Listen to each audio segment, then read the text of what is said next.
Seguimos actualizando la información aquí en DNews y la presidenta Dina Boluarte tomó juramento a 4 nuevos integrantes del Consejo de Ministros en las carteras de Justicia, Educación, Trabajo y Comercio Exterior y Turismo, en la que se reveló que, por ejemplo, tenemos que tener en cuenta que en el cargo de Ministro de Justicia y Derechos Humanos juró Daniel Maurate, quien fue Ministro de Trabajo y Promoción del Empleo entre el 2015 y el 2006 durante el gobierno de Yantumala, quien reemplaza a José Tello Alfaro. Magnet Carmes Márquez Ramírez juró como ministra de Educación y reemplaza en el cargo a Óscar Becerra, mientras que en las carteras de Trabajo y Comercio Exterior y Turismo juraron Fernando Varela Bojorges y Juan Carlos Matthew Salazar, respectivamente. Y ahora me voy a comunicar precisamente con el exministro de Educación, Óscar Becerra. Ministro, hasta ayer. Muchas gracias por su atención, gracias por estar con DNews y toda Latinoamérica. Óscar, muy buenos días. Buenos días, Carmen, y muchas gracias por la invitación. A ver, Óscar, usted ha sido muy polémico, ¿eh? De pronto algunas declaraciones no han caído bien en algunos sectores de la población, es importante también decirlo, pero muy aparte de las declaraciones, hagamos un balance general de su gestión, ¿no? ¿Y qué significa y qué ha significado para usted haber estado en el gabinete de Dina Boluarte hasta ayer, cuando se realizaron estos cambios? Bueno, mi principal preocupación han sido siempre los niños y niñas del Perú. Y creo que en ese sentido hemos logrado para los poco más de 100 días de gestión importantes avances. Tal vez el más importante, el haber desenmascarado los oscuros intereses que se movían por debajo de la mesa en el Ministerio de Educación. Yo quiero agradecer públicamente la confianza que me brindó la presidenta, a pesar de estar en orillas distintas del espectro político. Hemos demostrado, creo que al Perú, que cuando los intereses son comunes se puede trabajar y se puede trabajar bien.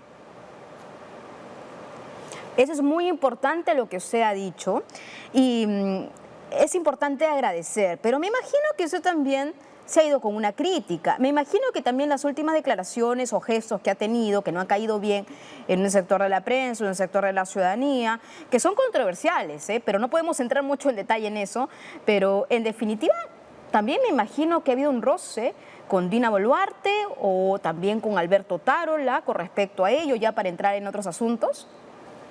Bueno, en algunas cosas hemos tenido diferencias de opinión a lo largo de los 100 días, pero en eso consiste la pluralidad, en ventilar las diferencias y una vez que se toman decisiones avanzar en ese sentido. Lamentablemente, como le dije a la presidenta y al premier, lo único que lamento es que el detonante de mi salida haya sido construido a partir de una falsedad creada por un sector probablemente de la prensa interesado en que yo no siguiera, porque se ha hecho aparecer ante la opinión pública como que luego de que el premier y la presidenta me llaman la atención sobre las declaraciones, yo hubiera salido a decir, yo voy a decir lo que quiero y si no les gusta, allá ustedes, cuando en realidad eso había sido antes y en otro contexto. O sea, antes de entrevistarme con la presidenta, en un contexto totalmente diferente, yo dije que nunca iba a dar opiniones disfrazadas, mintiendo para agradar a un sector de peruanos. Ya, y yo voy a explicar, permítame por favor, Óscar, un segundito, porque ya que estamos hablando de esto, ¿qué fue lo que dijo Óscar que generó tanto impacto? Bueno, muy aparte de otras declaraciones, pero la última, vamos a centrarnos en la Comisión Interamericana de Derechos Humanos. Usted durante una reunión frente al Colegio de Abogados de Lima dijo que eran una defecio y que el Perú tenía que salirse de esta comisión porque realmente no podríamos permitir no más agravios y la vulneración de los derechos humanos. Entonces, usted se ratifica en eso ya, pero me refiero a la Comisión de Derechos Humanos como edificio como tal. ¿Lo llamó adefesio? Bueno, ¿sí o no? Claro, es cierto, son distintas cosas. Haberlos llamado de esa manera, que no lo niego. ¿Lo ratifica? Pero o sea, yo creo que hacen muy poco por los derechos humanos, de todos. Hacen mucho por los derechos humanos de los delincuentes y de los terroristas. Y no está mal, pero hacen muy poco por los derechos humanos de la grande mayoría. Y hacen mucho por los derechos humanos de quienes financian sus actividades. Está muy politizado. De la ley. Está muy politizado, según usted. Exactamente. Ya. Y la afirmación fue hecha en el contexto. Tampoco estoy a favor de la pena de muerte. También, eso también lo digo. Yo personalmente pienso como el arzobispo emérito de Brasil, don Helder Câmara, que alguna vez dijo: entiendo a los que están a favor de la pena de muerte, pero personalmente me cuento entre los que prefieren 1000 veces ser matados que matar. Y yo coincido con eso. Lo que señalé fue que no se podía pensar en Singapur como un ejemplo para nuestra educación, porque hay muchas diferencias. Y dije, y cito, Singapur tiene vouchers, pero también tiene pena de muerte. No estaba abogando por la pena de muerte, estaba señalando las diferencias entre estas sociedades. Y como soy respetuoso de las normas, yo no abogo por ir contra las normas, mucho menos los tratados internacionales. Exactamente. Pero sí, eso es importante que usted lo señale. Yo reconozco que metí la pata al decir, pero acá no tenemos pena de muerte. Para traerla tendríamos que salirnos, hubiera bastado con decir tendríamos que salirnos de la Corte Interamericana, pero tuve que adornar la declaración con el adefesio y ya vemos las consecuencias. O sea, tampoco puedo quejarme. Lo que lamento es que se haya construido una narrativa falsa, alterando la secuencia temporal de mi declaración. Importante su explicación. Yo le agradezco mucho porque, bueno, usted está diciendo aquí en Dinos, bueno, sí, efectivamente metió la pata, tal vez no debió agregar el calificativo adicional y con eso tal vez se hubiera salvado. Pero mi pregunta específica es, ¿este retiro, la salida del gabinete de la señora Dina Boluarte, responde precisamente a todas sus últimas declaraciones como tal o va más allá o tiene otro trasfondo? No, yo creo que es principalmente por esto último. Recordemos que la Corte Interamericana o la Comisión Interamericana está a punto de emitir un pronunciamiento sobre el Perú y por supuesto que las declaraciones de un ministro pues no son lo más feliz en estas circunstancias. Entonces los asuntos de Estado son siempre más importantes que las personas. Y como siempre he dicho, nuestros cargos están a disposición de la presidenta sin ninguna expresión de causa. Yo se lo dije desde el primer día: señora presidenta, el día que usted considere que yo no debo estar, usted me dice hasta acá y yo no necesito ninguna explicación. La presidenta ha sido tan amable de invitarme y de conversar amigablemente, y yo se lo agradezco porque no tenía por qué hacerlo. Sí, por supuesto que sí. Óscar, ahora entremos en materia, ¿le parece? En materia política.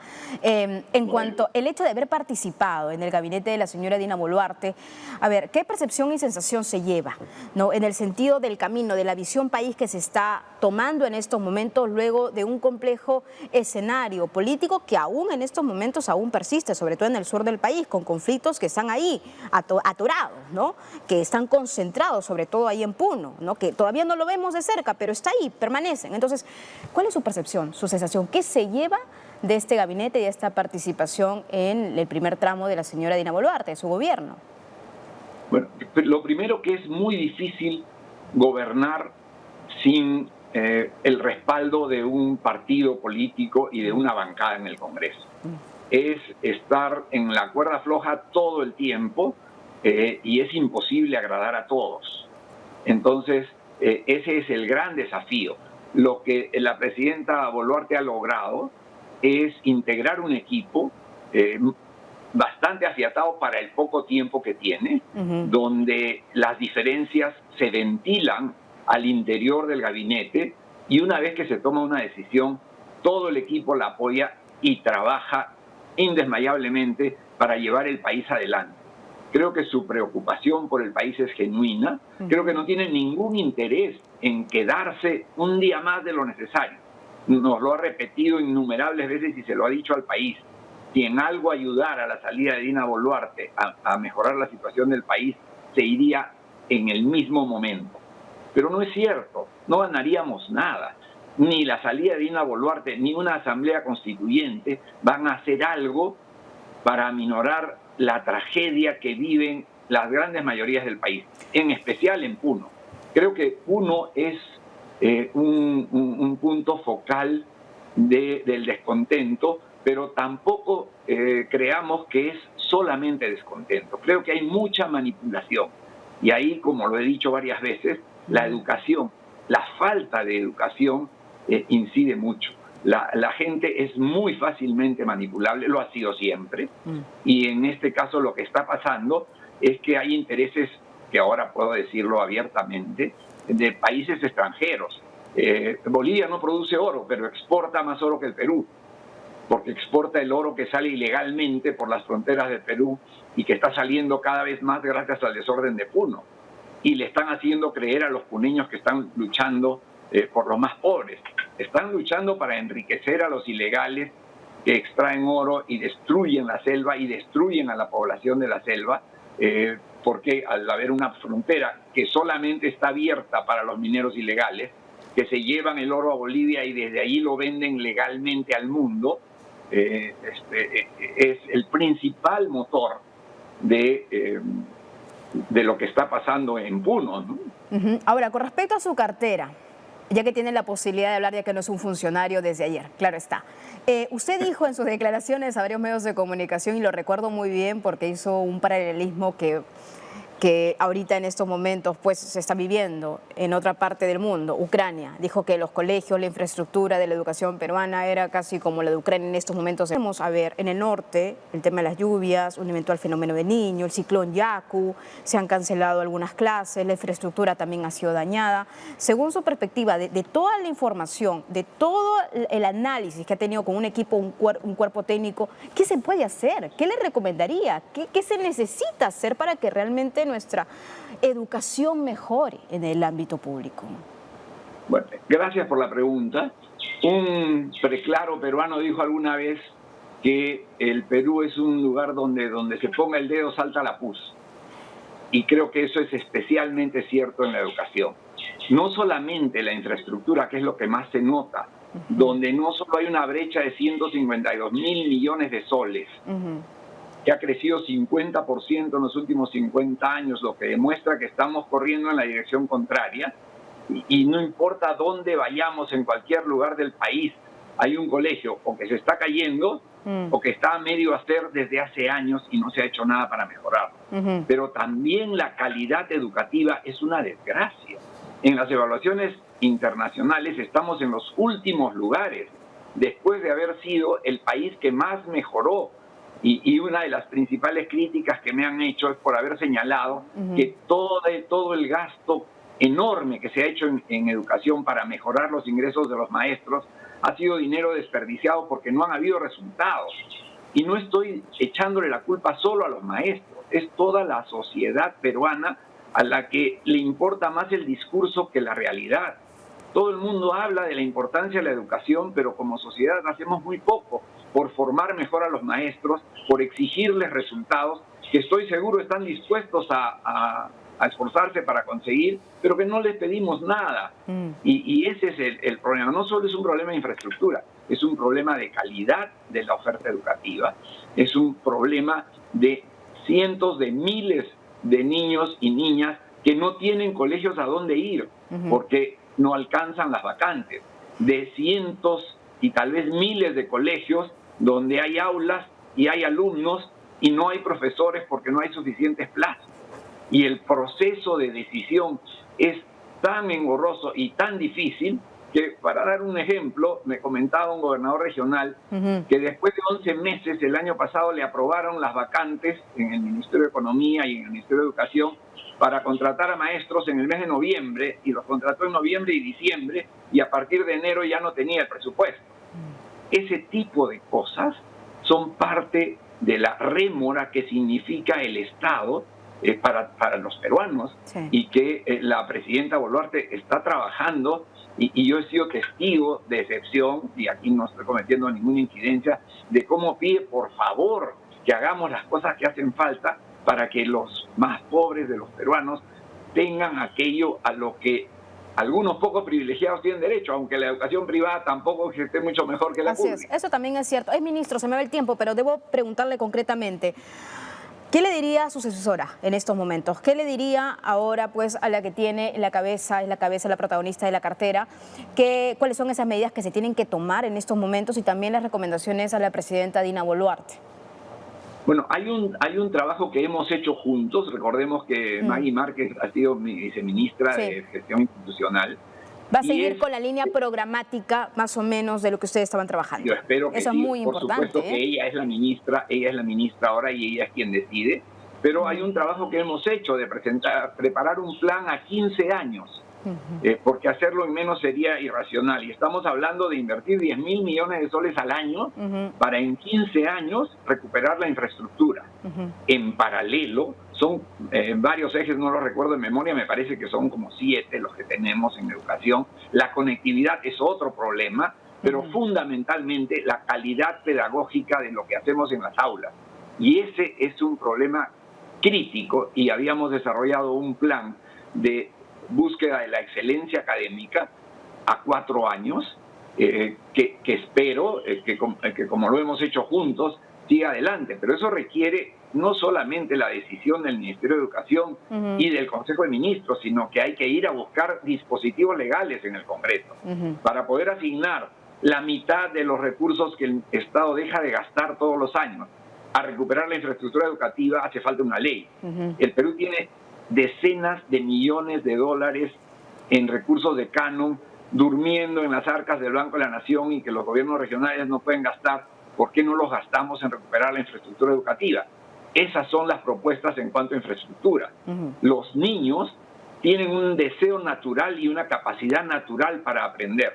¿Por qué no les damos incentivos para que aprendan por su cuenta, dado que los maestros no siempre pueden ayudarlos a aprender, como ha demostrado la realidad, no es invento mío?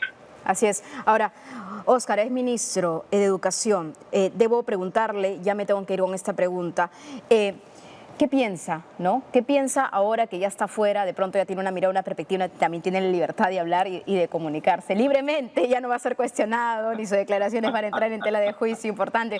Ahí parece que le faltó un poco también de estrategia comunicacional, un poco de manejo también, un poco de manejo, pero muy aparte de eso, es importante lo que también los comentarios que dicen otras personas, ¿no? Y analistas, ¿no? En cuanto, por ejemplo, que estos cambios ministeriales que están habiendo en el gobierno de Dina Boluarte corresponden a una desestabilización.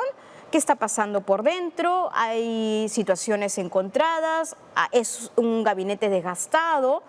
Por favor, algo pequeño sobre lo que viene pasando dentro, ya que usted ha estado dentro. Y yo creo que el cambio frecuente de ministros es peligroso para la estabilidad. Pero también entiendo que es algo a lo que la falta de estructura de soporte, estructura política de soporte que tiene este gobierno, porque no viene de un partido, se ve obligada. Lamentablemente cambiar ministros y los ministros de educación, recordemos que las grandes mejoras en la educación en el Perú se dieron cuando tuvimos un ministro que duró 4 años y medio. Entonces, después de haber tenido en 20 años 6 meses como promedio de permanencia de los ministros. Creo que ahora la permanencia de los ministros no alcanza ni siquiera semanas. Y eso es malo para cualquier régimen. Creo que la presidenta Boluarte y el premier Otárola están haciendo un enorme esfuerzo para mantener un equilibrio inestable. Porque eso es lo que equilibrio inestable. Con esa frase yo me quedo. Yo le agradezco mucho a Óscar Becerra, ex ministro de Educación hasta el día de ayer. Gracias por su tiempo, gracias por hablar con DNews. Lo vamos a invitar próximamente. Gracias. Claro que sí. Muchas gracias a ustedes. Muy buenos días, ex ministro.